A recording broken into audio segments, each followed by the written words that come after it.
ए भाज्य है, बी क्या है सर, भाजक है, क्यू क्या है और आर क्या है सर। तो हमने आपको बताया था भाज्य बराबर भाजक गुना भागफल जोड़, यही ना। इसमें आर का मान क्या हो सकता है, कल हम लोग पढ़े थे। अरे आर का मान 0 के बराबर हो सकता है या 0 से बड़का हो सकता है, लेकिन बी से कभी बड़का, बी से हमेशा क्या रहेगा, छोटा। जिन्ने मुंह खुला रहेगा उन्ने बड़का रहेगा। हेलो हेलो सर, इधर इधर मेरे तरफ देखिए। अब यहां पर ये हमारा भागफल है, उधर देखिएगा तो फिर आपके ध्यान से ज्ञान फिसल जाएगा। ज्ञान फिसल गया तो फिर पढ़ाई गया, फिर आप कहेंगे सर हमको भारी लग रहा है। बात भी तो सही है, भारी क्यों ना लगे आपको, जब हम पढ़ाएंगे तो आपका ध्यान कहीं और रहेगा। अटेंशन यहाँ रहना चाहिए। निशाना लगाते समय जैसे निशाना पे रहता है ध्यान, तब सही से निशाना लगेगा। कभी लगाए निशाना, निशाना वाला खेल में पैसा लेता है देता है मारने के लिए, मारिए तभी इनाम आपका हो जाएगा, नहीं लगेगा। हमसे भी नहीं लगा है, बहुत लोग से लग जाता निशाना, हम लोग को आदत नहीं है। देखिए शूटिंग का कैसे निशाना लगाते हैं किसी चीज पर, तो पढ़ाई में भी आपका निशाना यहाँ होना चाहिए। तो यहाँ पर हमेशा सवाल आता आर का मान क्या होगा, ये जो आर होगा बी से छोटका रहेगा, लेकिन 0 के बराबर हो सकता है, 0 से बड़का हो सकता है, लेकिन बी से बड़का कहियो नहीं होगा। काहे नहीं होगा, तो जरा देखते हैं, एक बार चर्चा करते कैसे नहीं होगा।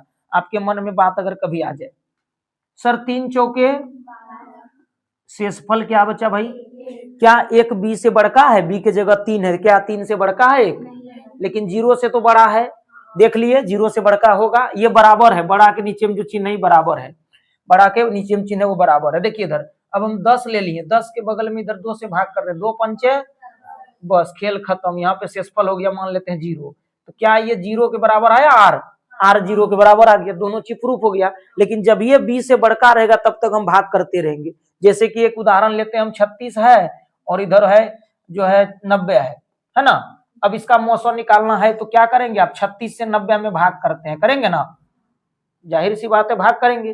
36 दूना 36 तिया 108 नहीं लगा देंगे, 2 बार में 72, क्या बच गया मेरे भाई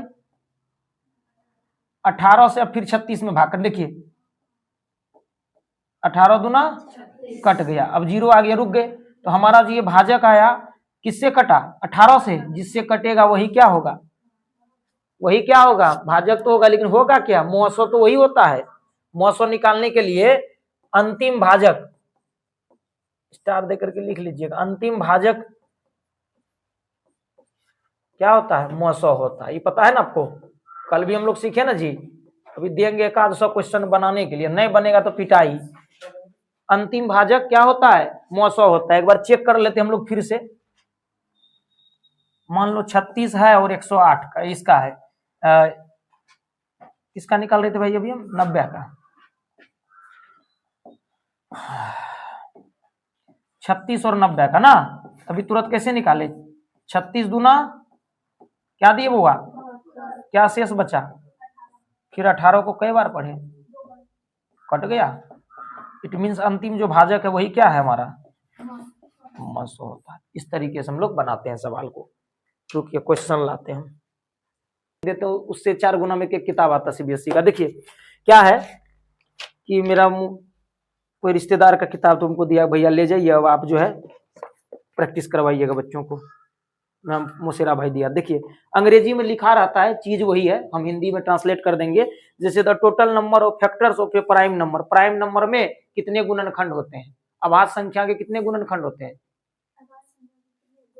केवल और केवल एक, एक और एक अपने आप से। तो यहाँ पे ऑप्शन 1 2 0 3, तो क्या होगा आंसर, तो बस तो वही चीज आपको यहाँ पे सीखना होता। अंतर है कि आप भाषा नहीं पढ़े हैं। चलिए मिटा दें। एक हम थ्योरम उस दिन लिखाए थे भाई, अंक गणित का आधारभूत प्रमेय, याद होगा, वहां भी लिखाए थे और यहाँ पर भी लिखाए थे। प्रत्येक भाज्य संख्या को है ना उसके अभाज्य गुणनखंड के गुणनफल के रूप में लिख सकते हैं। क्या लिखाए थे, नहीं लिखाए थे, आप लोग नहीं थे क्या, नहीं झूठ बोलती है, कॉपी में होगा, अभी लिखाएंगे तो कहेगी यस, ये हम नहीं लिखाए थे। तो फिर कैसे आ गया अभी याद? दिखाए थे ना?